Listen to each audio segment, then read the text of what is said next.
we're going to go over in this video is how to arrange polynomials. Now, next to identifying what type of polynomial it is, arranging the polynomial is extremely important. You have to have it in the right order to help you factor it and do other things.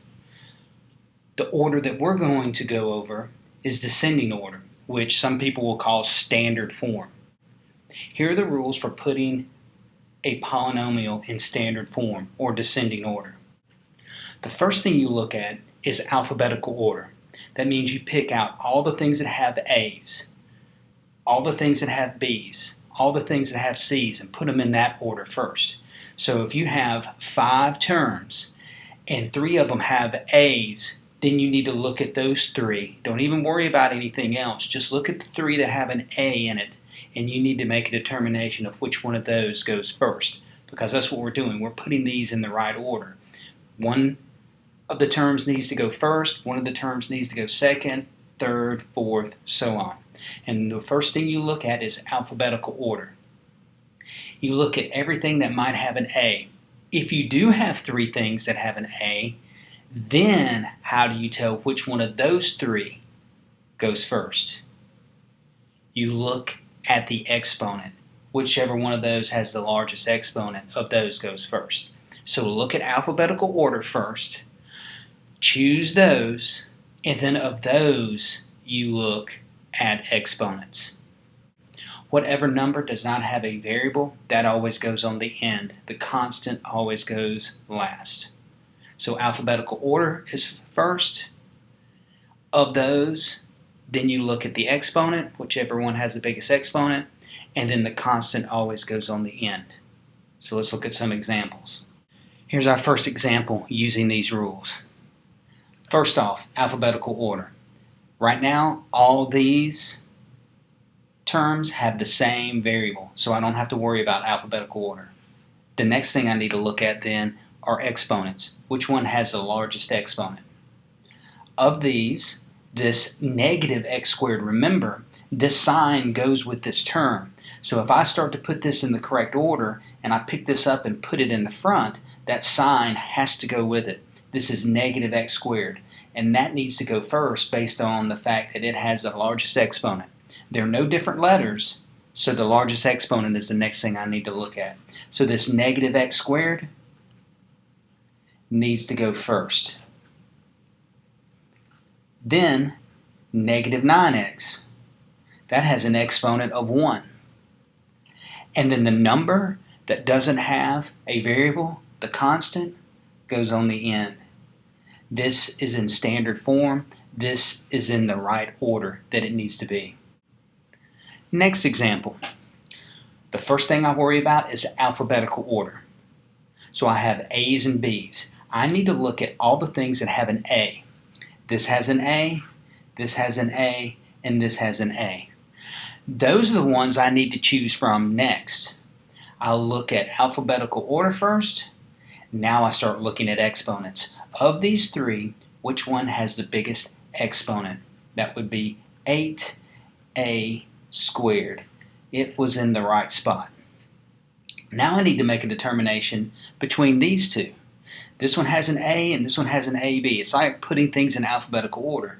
If you put names in alphabetical order, anything that has just an A is going to come before anything that has an A and a B. So this one is going to be next, negative 7a. Then plus 10ab. The only thing I have left is this negative 4b squared. That's going to go on the end.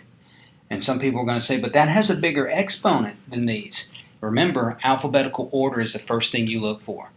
Alphabetical order is the most important. Then you look at the exponents. So alphabetical order, then exponents. Our next example. I've got negative 10x squared minus 4 minus 8x minus 5 plus 7x squared minus 11. Normally when I put this on the board for students and I say, okay, we need to put this in the correct order, they go, well, I've got 2 things that have the same exponent. Mr. Eckes, I don't know which one of those goes first. I don't know if the negative 10x squared goes first or the plus 7x squared goes first. And then I have to remind them that we need to use rules that we've learned in the past, specifically combining like terms. Yes, these with the x squares need to go first, but these are like terms. I can combine these together and make one term. So they're kind of surprised when I say, well, you know what needs to go first? Negative 3x squared. And they go, well, where'd you get that from? I said, because these are like terms, I need to combine them together. Now I need to look for anything that has an x. That would be next. This is the only thing that has an x. Negative 8x. I have all these numbers that need to go on the end, but what I'm going to do is I'm going to combine them all together and make one number that goes on the end. Negative 4 and negative 5, that give me negative 9. Negative 9 and negative 11 put together gives me negative 20. So a negative 20 really goes on the end. So if you can combine things together, combine them together, make it one term.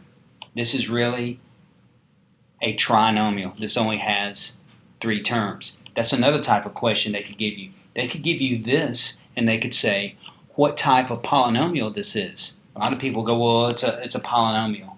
But what they failed to do was combine things together and make it have a smaller number of terms in it, and then realize that, hey, that's really a trinomial. Next example. I need to put this in the right order. I need to look at alphabetical order first. Luckily, there's only one variable, x's. So now I start looking at exponents. This one and this one have the biggest exponent. Plus, I need to remember from my previous example that I can combine those together. But look what I get. I get 6x squared and negative 6x squared.